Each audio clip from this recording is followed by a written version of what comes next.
Isabel está longe da gente, mas quem está do ladinho dela é o Pedro Zanata, porque a gente vai falar agora de economia. Pedro Zanata, dos nossos estúdios de São Paulo, são vários estúdios, viu, Tainá Falcão? A Isabel está em um, Pedro Zanata está em outro, a CNN investe. Aqui também estão fazendo uma reforma para um terceiro estúdio aqui. Terceiro estúdio, agora eu estou vendo ao vivo. Isso aqui é tecnologia, isso aqui é riqueza na televisão brasileira. Ô Pedro, vamos ver como o mercado está reagindo ao cenário da guerra?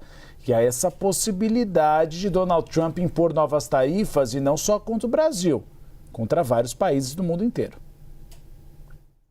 Boa tarde, Uribe, boa tarde, Tainá, e todos que acompanham aqui o Bastidores CNN. Olha, se no começo da semana a gente estava trazendo aqui que o mercado estava tendo um alívio por conta do cenário externo, isso já azedou nesta quarta-feira, em véspera de feriado aqui no Brasil. Hoje as bolsas globais estão caindo com força, muito por conta principalmente da piora no cenário externo com a guerra no Oriente Médio. A gente tem visto ali ataques lá na região do Golfo, principalmente ataques realizados tanto por Israel quanto também pelo Irã, e tudo isso fez o preço do petróleo subir nesta quarta-feira e com isso as bolsas caindo e o dólar também subindo. A gente tem alguns destaques, alguns números aqui para mostrar para vocês do mercado financeiro, mas basicamente os investidores estão acompanhando, só que com muito mais ceticismo a guerra no Oriente Médio. A gente vê aí o Ibovespa caindo mais de 2% aos 170 mil pontos, enquanto isso o dólar subindo quase 1% aos R$ 5,05.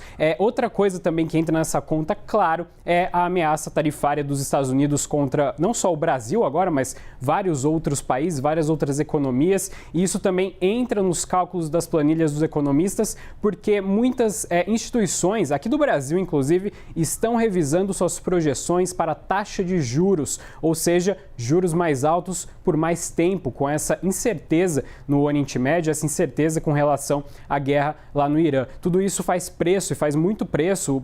O preço do petróleo, inclusive, está quase perto dos $100 de novo. Está mais ou menos $97. Então subiu bastante, visto que no início da semana estava na faixa dos $90.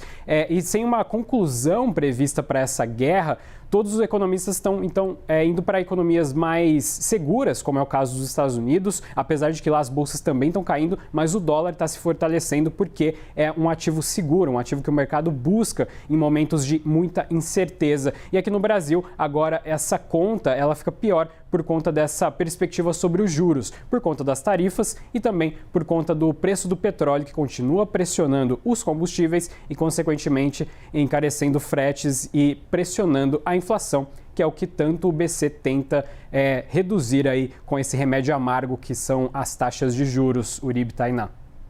Obrigada, Pedro. A gente volta a conversar ainda hoje.